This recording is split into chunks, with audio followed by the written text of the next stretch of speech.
Hey guys, today we're going to be talking about story in video games and how it matures as we mature as a gaming audience, and we're also going to be talking about VR and the potential implications it could have in possibly a dystopian future. Ooh. Okay, let's get into it.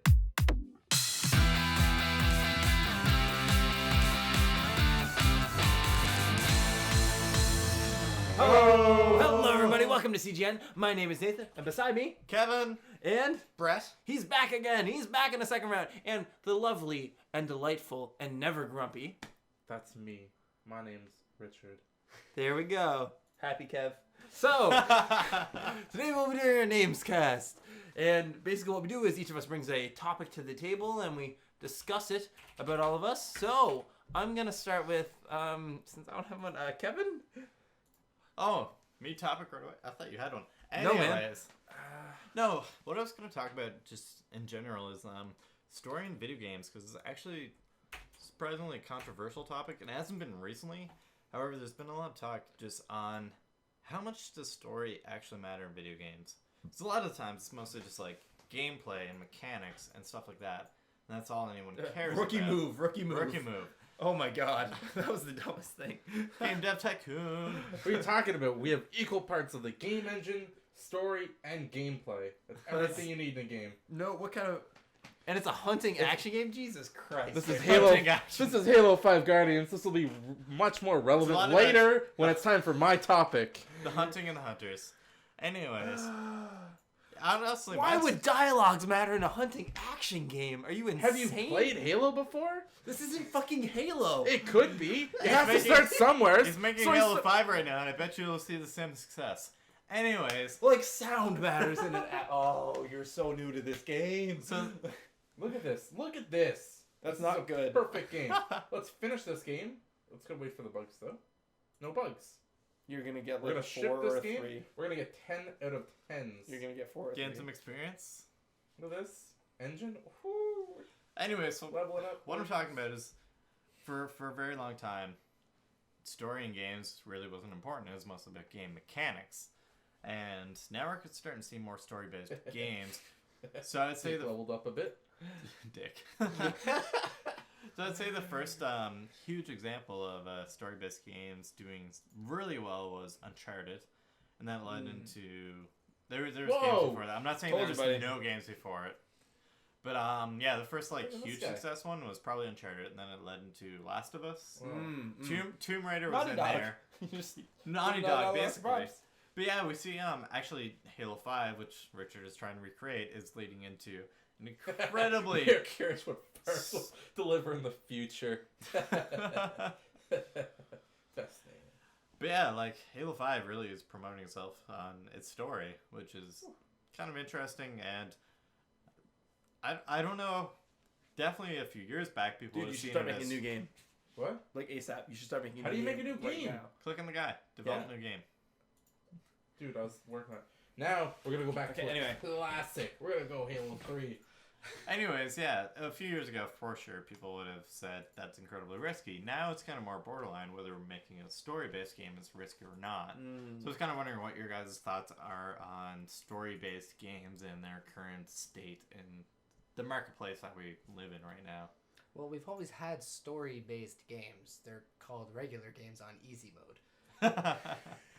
So They've it's never always- developed great stories, though. No, that's true. There's always been people who kind of played games, you know, for the playing of them. Like when you play a game on the hardest difficulty, you play the game because you enjoy playing it. But when you play a game casually, just kind of leaning back in the sofa, like just kind of watching the TV or looking at the computer as you just kind of blast your way through enemies on easy mode, you're kind of more invested in what's going on with the characters. Otherwise, why would you keep playing? Because that's kind of boring, right? So, you know, I know what you're trying to say, where there's games that are much more focused on just the story, like with Last of Us and that like Naughty Dog games, basically. Uncharted, Metal Gear Solid, you can make an argument towards. Yeah, you I could. would say so, absolutely. Yeah, absolutely. Absolutely, man. Are you kidding me? 3+ is what I'm saying. Yeah. 1 and 2, not so much. Yeah. Dude, are you kidding me? One, Metal like, Gear a lot Solid- of people died when, not a lot of people died, fuck. A lot of people cried when Sniper Wolf died. Metal Gear Solid Spoilers. 1? Yeah. That's what got Greg So, Miller into video this games. is So gonna go bring fuck us- yourself. This is gonna bring us back to the like the myths topic that we were talking about before. Though is like back then most of it was pre-rendered graphics at best. If a game had good graphics, it was pre-rendered. So what? And it still felt so cardboardy. And But that doesn't mean it doesn't have a sterile. story. So I guess that is- honestly, this is probably a personal opinion, but for me, it felt like it took away from the story. Playing a game that was so sterile and stiff. Okay. And So can you let me ask you a question? So what specifically do you define as a story? Because I think a lot more games have story than yeah. you're allowing for. So are you talking specifically cutscenes, or what are you yeah, talking I've about definitely here? been very general about story. Almost every game in the past 10 plus years, I've had a story. Even Banjo-Kazooie has a story, and it makes fun of the fact that it needs to have a story, right? It's kind of that meta level about it. As far as story as I define as a story that needs significant amount of effort put into it, to the point that you need to hire somebody to specifically develop the storyline of the game. But then again, some people think their favorite story in video games is Journey, which there's no real dialogue. There's anything like that. So And then we're getting a story can be something that you build yourself. Really. Yeah, totally. And then we're getting into the Ludo narrative, which honestly is much more difficult to discuss because the examples of games that we have Ludo narrative is basically a handful. There's only a few games we can discuss that truly do a story through gameplay incredibly well. Journey is one of those. Flower is one of those. That game company. We're just going there, eh? Yeah, we're totally going there. But like Shadow of Colossus, you could possibly discuss this because honestly, I think people would still get the story without the cutscenes. Yeah. Like imagine Shadow of Colossus with the cutscenes, it'd still be. You could probably still get the story from the gameplay. I've yet to play it, but yes. Yeah. Yes, you definitely could. Yeah, you definitely could. There's a few other. Dark Souls is probably actually another one of those. Actually, yeah, it would be. There's no hand holding. There's no one telling you what's going on, especially Dark Souls 1. Yes. Right? But Dark I mean, Souls 1 for sure. it requires a lot of not work so much. on the player themselves, specifically to An find that incredible story. amount of work. Yeah. And yeah, that's kind of one of those things. So Journey is one of those things where it actually doesn't require a huge amount of that work. It just kind of happens naturally for the player to experience that story.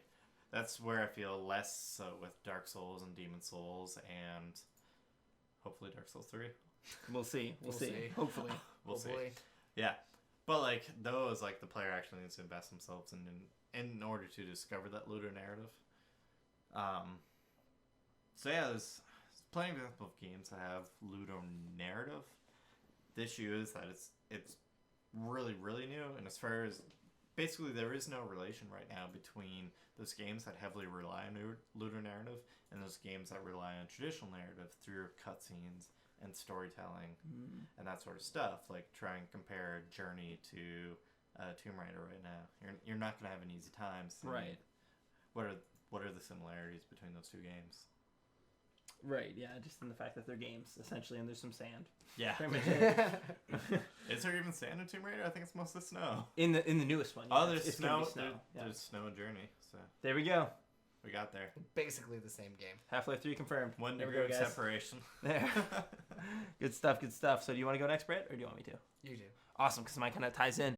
So it got me thinking about how we feel about video games and their story in relation to the gameplay not working 100%. Now, what I mean by this is like Walking Dead, how it's kind of a broken game. It doesn't work 100% of the time. Animations are very janky, yet people love it for the story. So it's not even really much of a game at this point. Yeah, so this has had me like thinking a lot recently. Do we need another kind of word to describe those games that fit between games and interactive novels? Because I feel like Walking Dead kind of fits in there, right? Because there's the sections that are more gamey and Yeah, it does have some yeah, gaming the sections, some sections that- shooting and some sneaking. yeah, that kind of stuff. And there's the sections that also feel more like an interactive novel where you're basically just responding. So yeah, I wonder if do we need a word to kind of fit that thing? Because I don't feel like comparing these games to regular games or comparing them to interactive novel is fair in either sense. What do you think, Brad? Yeah, well, at this point, you start to... The more game you take out of the game, the more you get a movie. And I compare them because... I compare games to movies because they're both a visual media. They're taken in visually, you watch them, you listen to them. Obviously, with games, you interact more with them and you can help decide the outcome, which is probably one of the greatest pulls of gamers who enjoy those kinds of things versus people who we would consider movie buffs. Yeah. Right? People who enjoy having the story all laid out for them, enjoy just sitting back and enjoying and watching it all unfold before them. Okay. Right? People who play games would, be more interested in having an effect or having something to do while playing. Right? Well, I see what you're saying. I'm going to try and break it down in a way that makes sense to me. So I compare them more to books. And I do this because let's take, I don't know, have you played the Metal Gear Solid games? Okay. No, let's take, what's a game we've all played that we can agree upon? What's something? Bioshock? I haven't played it, but the new one I've played a little bit of. Hooker? Is that the guy's name? Booker. Perfect. Booker. Hooker. Hey. Heyo. He sells his body. Yes, exactly. No, anyway, so I feel like my Hooker would be different. Booker, rather. Jesus Christ. Would be different from your Booker in comparison to how my Hermione would be different from your Hermione. Yet I feel like we'd both have the same John McClane. You know what I mean? Like it's a story that's being told. It's someone else's story that's being told to you that you have no agency in, but you have player agency in a game because you get to decide those things. You get to make decisions, but you don't get to make decisions for the actors. Yeah, that's true, and that again is you emphasizing the game portion of a game, whereas I'm emphasizing the cinematic portion of a game. Right, and that's what I take out of those sort of story games. That's why I compare them to movies. So I feel like maybe as we move forward, less of those, okay, put the controller down, it's time for a cinematic. I hope that we kind of move more away from that because I find when we discover new mediums, they just tend to emulate the old medium. Yeah. Like when we had plays and then the first couple movies were essentially just plays with something recording it. You know what I mean? Like, yeah. And now they have cuts and they have dynamic movement throughout them and they're their own thing. So I hope as games mature and this goes on further that it will continue to become its own thing and discover how to tell stories. Yeah, so it's more like talking about the aspect of ludonarrative where the What do you mean specifically? I don't know what that means. So ludonarrative basically means narrative delivered through gameplay. So that's where the actions that the player takes is what progresses the narrative along. And what would be an excellent example of ludonarrative? An excellent example of that is kind of the Souls games. Honestly, most of them are great examples of where you have that kind of like desolate, hard life kind of Empty. Empty. That's kind of what I meant by desolate. But it's that kind of like that mood and feeling and like that desperate attempt at survival and meaning something more than just being basically useless undead or a useless spirit in the case of Demon Souls. And just that gameplay, that's all within your character. That none of the game says that directly to you. None of it visualizes it to you. None of it spells it to you. It's something you extrapolate from the environment and your actions. Yeah, exactly. You extrapolate that on your own. And through what you're doing through the game, it tells you that. And that's a kind of ludonarrative. Because you definitely feel like you're fighting for your life through the entirety of that game. So yeah, that's what I mean by ludonarrative. And I'd like to see more games try and make use of that. I guess through making their gameplay a stronger and more meaningful part of the game as a whole. But I feel like that's one of those things that's much easier said than done because with movies you kind of have story beats, right? And you can sync things to a specific cue, but you can't predict that I'm just gonna put my controller down and go make some fucking Mr. Noodles or something during the middle of a game, right? That's and then true, I'm removed from the moment. Like, yeah. You can't predict that. I find it interesting that you said sync that to a specific cue, because the cue in the movies that they're syncing to are actually visual cues. The story of a movie are syncing themselves to visual cues also within the movie. So actually, the process of figuring out what visual cues work for syncing yourself to a story is what was really difficult in film. It took a while to kind of discover and turn into a product that is suited for the general movie-going audience. I think we're still kind of in that stage in games where we're kind of discovering what kind of cues, and those cues actually being emotional emphasis. If you think about a game about Journey, they do their emotional emphasis a lot in the early kind of setting place on it, where they're like, hey, you're in a super sandy, windy place, or hey, you're climbing up a mountain that's has windy snow blowing at you. Specifically, I don't mean to cut you off, but something I noticed about that, something I didn't even notice, I had my girlfriend play Journey because I made her. And You're a terrible person. Yes, No, it's a great learning opportunity. Yeah, exactly. And something she said that I didn't even think of is the way they used animation to help give you some connection to the actual person that you're playing as. Because at first she was like, oh, this is dumb. But then he started walking up a hill, and it looked like he was actually struggling initially. Yeah. And she immediately connected it like that. She's like, oh, he's having a hard time. Like, I didn't even think about something like that. Like, that is absolutely something that's adding to the story, yet it's totally gameplay and something that you wouldn't even think about. Yeah. It's kind of interesting. It kind of points out the fact that gamers as a whole tend to look at the entire screen too much, simply because action games have been predominantly... They've trained us for this. Yeah, they've been predominantly the forefront medium of video games. Most of them have been action games. And in an action game, you want to look at the entire screen just to do well. You need all of that information at the same time. You have your heads-up display, you have enemies on the screen, you need to be able to see where they are. You're constantly looking around, you're moving your character at the same time. So, realistically, gamers are probably the worst for absorbing story. Yeah, exactly. But that's, honestly, it's not the gamer's fault. It's because the games have been designed to be, hey, let's fit the entire screen with these kind of action-y kind of... Let's grab their attention, let's kind of give them a lot to absorb in all at the same time, because if you do that enough, then you're going to develop really great content, content for those people who are looking to take as much entertainment in as possible. Right? It's something that we see with like PewDiePie type videos where it's kind of like blasting at you the entire time. It's that kind of idea, and action games have definitely incorporated that for the past 10 years in video games, almost. Okay. So, not to totally derail, but really interested in what you have to say, Brad, about your topic. I don't really have one. Jeez, Brad. I'm a terrible person. I've been too You're caught up in what you guys have been saying. Oh, that's okay. That's okay. You can run on the topic that I was saying earlier.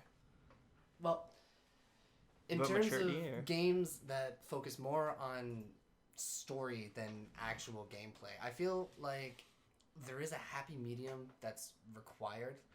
Like you can't sacrifice too much gameplay for story in turn, like for example Walking Dead, right? Because not everyone's gonna like that, because they're gonna go to play it and they're gonna be like, oh man, I'm gonna shoot some zombies, and then you get this janky game that doesn't really work. It's broken animations. You don't get that, right? And then there are other people who are more so like, I want a really good story, or like who play a game, for example, take it for example, Asura's Wrath, right? It's a game that's mostly a movie. It's sort of a game. Like, people go to play that, and it's like, oh, you get this feature-length movie with intermittent scenes of interaction. So it's like you need to find a happy medium of gameplay and story. Now, this may be a little off topic, but I remember specifically when I think it was Mass Effect 2 when it came out, that it had a couple difficulty options, and one was called like cinema mode or movie mode or something like that. Yeah. And what it did was it scaled down the difficulty significantly just so you could enjoy the story. So is that what you're thinking of when you mean the happy medium, or is that kind of a cop-out? I'd say that's kind of a cop-out. That's like that's it. That's a company that made a game with great gameplay. They have great writing to it as well. They have great story, and they're like, oh, well, we also want to appeal to people who want to just have a good story, so let's not make a better story, let's just make the gameplay less significant. right? Yeah. So you do that. Like I think a good example of a game that has, you know, excellent story and excellent gameplay that doesn't take the cop out of cinema mode would be something like BioShock. Okay. Yeah. BioShock 1 is pretty great because you start off as this guy in a plane flying over the Atlantic and your engines fail and you crash. Mm-hmm. Oh shit, what do? You're in the middle of the ocean and you swim up to the surface. You survive somehow. You somehow survive a plane crash to the Atlantic Ocean. And you look around and you see this lighthouse looking thing and it's the only thing on the horizon and you're surrounded by fire. So what do? You swim towards it. There's no dialogue whatsoever going on. And you look around and all you can do is go forward. Because what choice do you have? You're going to starve to death if you stay out there, right? So you keep going in, you keep going down, and you play this game and you get this beautiful environment and you get this wonderfully horrifying experience that is BioShock. Because it's a scary game. Is it? It is. It's a scary game at times. But at other times, if you play it right, you become a very powerful character. Yeah. You become a very powerful character. So the gameplay doesn't suffer to make way for the story.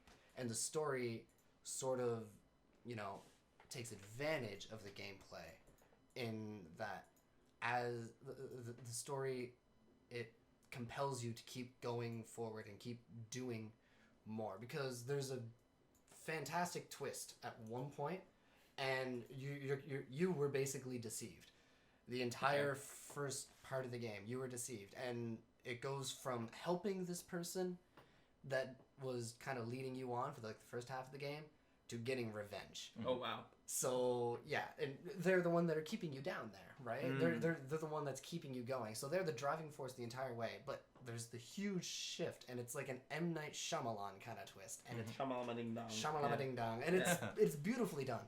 And I personally did not see it coming. There were a bunch of telltale clues. Like, have you seen Sixth Sense? Yeah. You know how every time that Spoilers. every time that he couldn't do something, it had to do with red. Right? He tried to open a door, the doorknob was red. Well, that wasn't also it. Whenever he asked you anything, he'd ask you like, "Would you kindly do this?"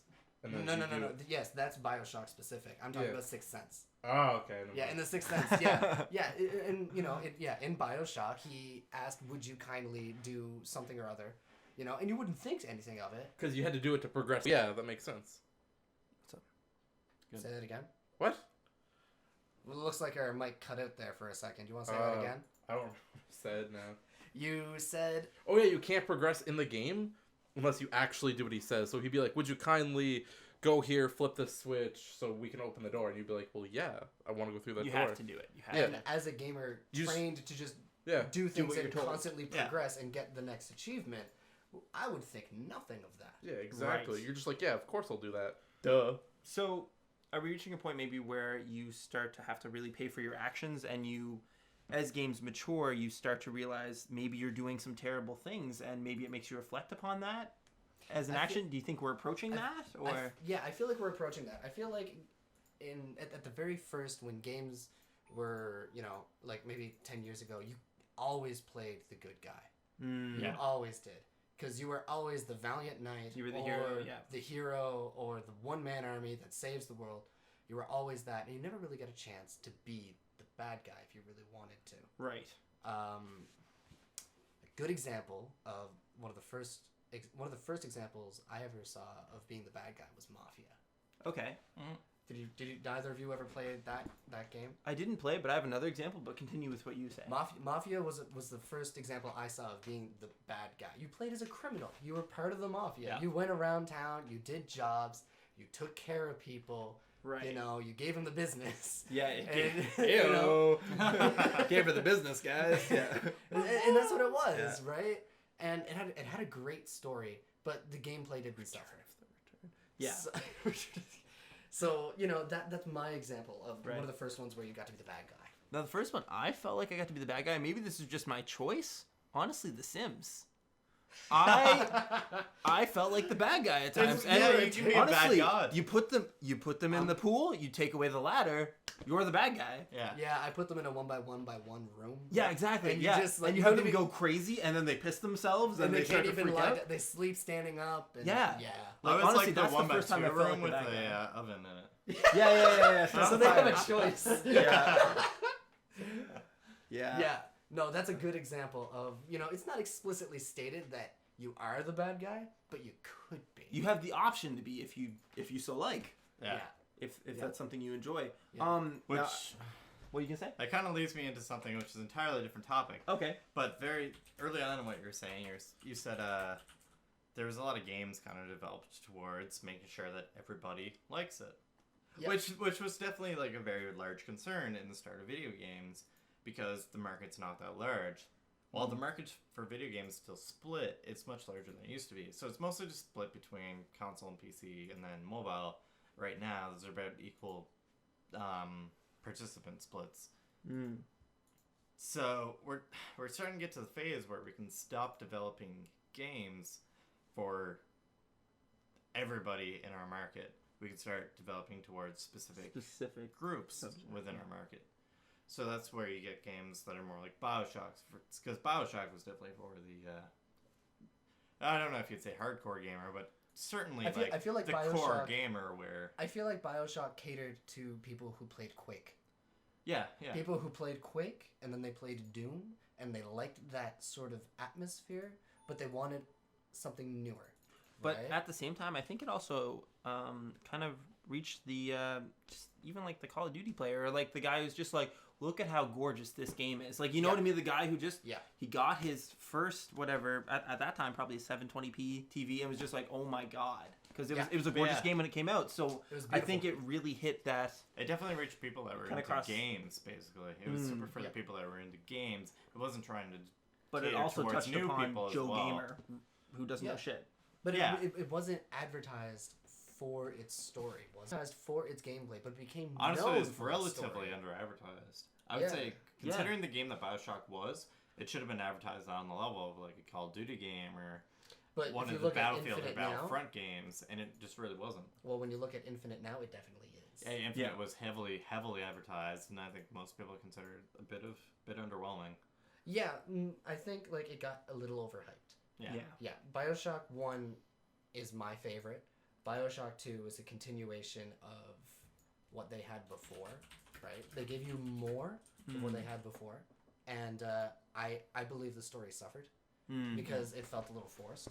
Yep. But Infinite sort of kind of redeemed it in my eyes. Mind you, I wasn't expecting everything and a bag of chips, right? I was just expecting more Bioshock. Right. And that's what I got. So I was happy with that. I don't know about the general populace. Yeah. Okay. Interesting. Now, Richard, do you want to go for your topic or no? Yeah. Okay. Halo. Okay, what about it?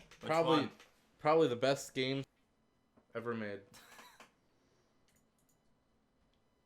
Okay. Yep. Halo payback. Well, you gotta spend money to make money. Go on. No, that's life, dude. That's it? That's life. Okay, so Halo. Richard feels like Halo's the best series ever made. Cool. Yeah. I disagree. Oh, you're wrong. Series that you would argue towards being better. I mean, I think it's such a subjective thing that you can't say it's the best ever. But I honestly, I don't think I have a favorite series. Like, I have a favorite couple of games. I don't think there is a series that is more in-depth or deep than Halo. Now you're just being a fanboy. Yeah, I'm not really. Not at all. There's how many games? There's 6 or 7 games across. They have Actually, no, sorry. universe. There's 10 different There's games. deafness that No, let me finish. itself. There's 10 different games across 3 or 4 different genres. There's 6 or 7 books which explain the backstory and other aspects of the universe. There's comic books that are out. There's movies that are out. There's short films But that are out. doesn't make it the best There's a game TV show. series. There's a Call of Duty every year, but it doesn't mean it's that great. Yeah. Like, proliferation doesn't necessarily mean greatness. Well, I said like the most deep and expansive game universe. Metal Gear You Solid. said the best. Yeah. Does that mean that? Is there another like say universe in gaming that's better than Halo? Subjective kind of Could be MGS. attribute. I feel like a game MGS has series had as many that would games or rival, more. I feel like a game series that could possibly rival Halo in terms of scope would be the Metal Gear Solid games, all of them together. I think the biggest Because problem one through Scope-wise, but five now? they turn upon themselves Yeah, very often, whereas they're not in order. Halo points outwards more often. Yeah, that's true. Like Metal Gear Solid's game's much more likely It's focused to say, around one dude essentially. Yeah, Essentially. a couple dudes at least. Couple dudes, and but kind of their interactions between themselves, and they kind of point. The games themselves kind of point towards that very often, where it kind of makes you question: is what I've seen in the past game actually what I've seen? Right? It kind of makes you question whether what was true, basically. Whereas a Halo game is kind of more like what was before the Prometheans. Because that question is out there in the Halo universe. And that's kind of like a huge thing. Most people probably wouldn't know what the Prometheans actually are in the Halo universe. But they would understand, like, the Flood and the Covenant. Right. Right? So it's that kind of straight level. And it points outwards to more questions, basically. Whereas the Metal Gear Solid games are basically just questioning stuff you previously knew, as opposed to new questions. Well, I've the never thing actually with Metal played Gear an MGS Solid game. is it tries to shove itself up its own ass, and no one knows what's really going on with it. It's goofy. It has that goofy sensibility. It's about goofy, it, right? but yeah, it's just trying to be complex for the sake of complexity. Like is one what I've moment seen it's very from it. serious, then the other moment you can be in a box that you paint with a beautiful woman, and guys are like, "Hey, I want a piece of that." Like it's dumb. It's weird. Yeah. yeah, that's true. It incorporates definitely a lot of that Japanese culture towards. Yeah, it's goofy. It's really weird. One thing with Japanese culture is they definitely like putting goofiness in almost everything. I actually saw a clip today that totally explains that very well. It was from Bloodborne, a little Easter egg. If you look at one of the books in Gurman's area, it says how to pick up fair maidens. Like, how fucking goofy is that? And one of like the most weird gothic horror series games to come out over the past year. Yeah. How to pick up fair maidens. How to pick up fair maidens. They'll put silliness into absolutely everything. Yeah, exactly. That's funny. Yeah, it's weird, eh? Now, I have a final point, and totally shoot me down if you want, but I just wanted to toss it in before we hit the end here.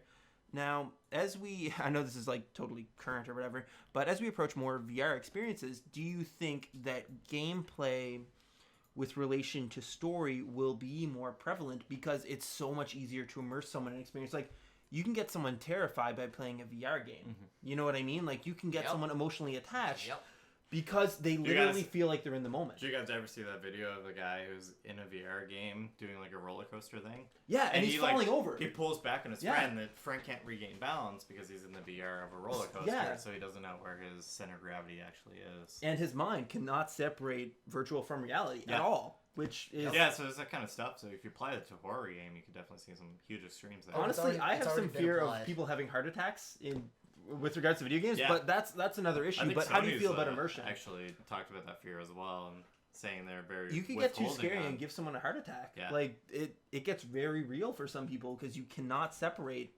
that feeling from reality. Yeah, so like normally with video games you have the option to turn your head away. Same with horror movies, and you can always close your eyes. I guess so. Reading a Stephen King book, like you can just close your eyes or turn away, and you're not going to see that kind of stimulus anymore. If you're in a VR headset and you turn away, you're going to see something else potentially more scary, and that's what's horrible. Is because you don't have an escape from it other than taking the headset off, which is usually like undoing a clasp at the back and then lifting it off, and then like. But at the same time, then you're completely separating yourself from that rather than taking a break. But how far is it gonna have to go before VR headsets have built-in blood pressure monitors and heart rate monitors that will automatically pause the game or shut off the game and be like, hey, your body can't handle this right now because you have a BPM of 180. I don't think they could sell that in the United States then. Maybe. Right? But like, probably couldn't sell that. But is it gonna take someone dying from a heart attack because of a video game in order to do that? The hilarious thing about that though is that's game designers actually giving up their own control over the game experience. Game designers never want to do that. They never want to give up control over the experience because then the experience isn't going to be complete. Exactly. So what's it going to take? So while you guys are going in the negative direction of something that's scary, it could also go the other direction of you never wanting to leave. I mean, people are some people are horribly addicted to games like WoW, where Yeah. to the point where it ruins their life, Yeah. and that's not nearly as immersive as what we could be getting into with regards to VR. So Oh, think it of could go what's it the other called? direction. What's it called? Second Life. Yeah, Second Life, exactly. yeah. Second People, Life. some people got really Oh, sucked into geez. The that. funny thing is, it has a name fitting to that too. It's And like this is if your you second feel life. like you're actually in there, we could end up in like a Wall-E like or Surrogates, that kind of crappy Bruce Yeah. Willis. Which I mean, Which is I know I'm terrifying. talking sci-fi, whatever, dystopian, blah blah blah, but Yeah. it could happen. It could. Your character could even make a second life in Second Life. Oh, But The yeah, game I in the feel like game. I feel like we're not going to see that, or we're not going to be able to properly discuss that kind of effects until we actually see it happen. I feel like Because- that's going to happen within the next, maybe 50 to 100 years due to technological overpopulation. advances. Long before 50, yeah, honestly, it's Yeah. probably Maybe the going to next happen 20. within the next 20 years. Yeah. Yeah. Yeah. But like, yeah, Think once about it the last 20 years. once it happens, we'll properly understand it. Like before that, you couldn't really understand a game like WoW, where there's Yeah. True. Like I like know. a decent population of the world is actually playing this game at one time. Yeah, I know. I Like have. something you could put into a percentage number. I have a fair amount of friends that I have never met before in my life. Mm. Right? And I connect to them via the internet. I Yeah. connect to them via video games, chat rooms, that kind of And stuff. think about how you explaining that to someone else in '95. How would that? How They would that would go freeze around? the Explaining fuck that today to my parents is impossible. Exactly. They just cannot comprehend it. They don't understand being friends with someone or knowing someone without having met them first. Yeah. Yeah, exactly. Right? Now, if you take VR and you throw that into that mix, you're having a Skype conversation with someone, and it's as if you're sitting in a room together. Yeah, yeah. So I Could mean, you imagine? is that much different than what we're doing right now? I don't know. Exactly. I don't know. Well, imagine like honestly, the weirdest thing about Skype is like I can't properly look around. But Like I have that limited screen. Take that to VR, and then I can properly look around. So if I'm talking to Nathan, I can look at Nathan. If I'm talking Exactly. to Brett, I can look at Brett. and we get Yeah. direct eye contact. Yeah. Probably Yeah, video on the eyes stuff. and face. Yeah. And the thing is, like, I think, like, that would... One of the limitations of Skype is how awkward conference calls are right now. Mm. Because yeah. when you have conference calls on Skype, you've got 6 or 7 people, maybe just even 3, right? And you're Yeah. all trying to talk, and social There's cues no and social body cues, yeah. language go out the window completely. Yeah, Because definitely. everyone's just talking to the computer, and they're trying to get their points across, and it's not working. But if you take those 3 to 6 people, and you give them VR headsets, and all of a sudden you're just sitting in a room together or around a table. Yeah. Right? And it's like, oh, there we go. This is easy. Then why leave the house? Exactly. How long before someone gets like raped with one of those things though? What do you mean? Like, Raped over VR. yeah, Digital rape? it's like, hey, here's my dick. End the stigma. Yeah, it's like, come on. Remember when we just used to do this in person? I miss the good old days. Well, I'm not gonna lie. I've seen a Japanese video game that is about raping. Like a rape simulator? It's a rape simulator. Yeah. That's exactly what it is. Now, I, is that healthy or is that terrible? That I 'Cause think is at least terrible. They're not doing it to real people. It's I don't always, know. Yeah, that's always a question. I don't know. It's like, It's well, imagine this is something it's you terrible, wanted but- to enact as a fantasy, then you get this outlet. But the other hand of that is like it could potentially be Abused. motivating and kind Yeah. of like positive reinforcement of that behavior. So yeah, Yeah. there's always that kind of balance. yeah. this television show. It's called Humans. It's whatever. It's not that great, but and there were they're basically robots in it, and they look very much like humans. Mhm. And they have a sex service where you're able to rape them if you want. You know what I mean? To get that fantasy out of you. So, is that what we're approaching? Through a VR environment? I mean, is it a good thing or is it a bad thing? I don't know. Maybe that's not for us to decide. Maybe it's way too deep for this podcast. We've went there. We've gone there. We've gone there. We've gone down the rabbit hole. Should we continue? I don't know. You guys call it. We could talk more about why Halo's the best. VR porn is a thing already. It's going Yeah, to continue VR being porn a is thing. it's gonna become a And popular thing. at fetish some point. porn is going to be on the forefront of that, I think. Mm. Because I feel like fetish porn versus vanilla porn, fetish porn is much more involved. Right? Mm. Vanilla porn, It's much more personal. yeah, fetish VR into the mix just brings it to that next level. Mm. So it's gonna be better, I think, from that point of view, and that's going to be a thing. And fetish porn involves touchy subjects like rape. Yeah. Right. It involves abuse. It involves role play that is not necessarily. Not for everyone, You know, Not yeah, for exactly. everyone. Not for everyone. to say the least. Right? Yeah. But what you do in the privacy of your own home to yourself is, Provided no one's getting hurt. up to Yeah. you. What you do to yourself is Yes. up to you. Yes. Specifically yourself. Right? Yeah. When you're alone in your room and you can do whatever you want. Mm. Right? It's when that behavior starts to, affect other people that you start to get a problem. Mm. But like what Kevin said, they could end up being positive reinforcements. Yeah. Right? Yeah. So- that it's okay to do this. Yeah. And And like it's not like, oh, just slap an age restriction on it. Don't sell VR to anyone who's under 19 or, something like that. But like at the same time, adults that are, not exactly well in the head, it doesn't matter. Like Right. they're old enough to know better, but they don't. But I guess then that implies like, should we then have censorship over things like that? Like, Do we censor VR itself? Like, yeah, Brett said something about like not selling VR to people under a certain age. Yeah. Should we censor entire medium? That's like saying let's not sell movies to anyone who's I see what Because you're not a saying. 16-year-old. Because some of them could be porn movies. Yeah, exactly. Exactly. So, I mean, I don't know. Sounds like a way to kill a medium. It definitely is. And I feel like with someone as powerful behind VR as Zuckerberg, something like that would never happen. He wouldn't allow it. Hopefully, yeah.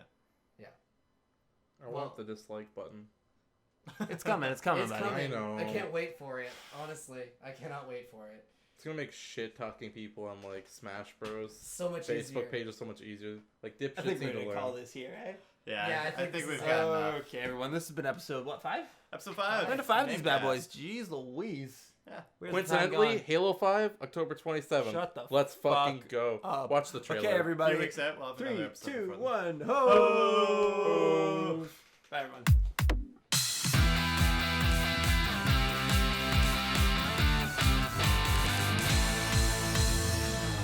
Richard, you talk like none throughout that. You guys were talking. It was kind of nice.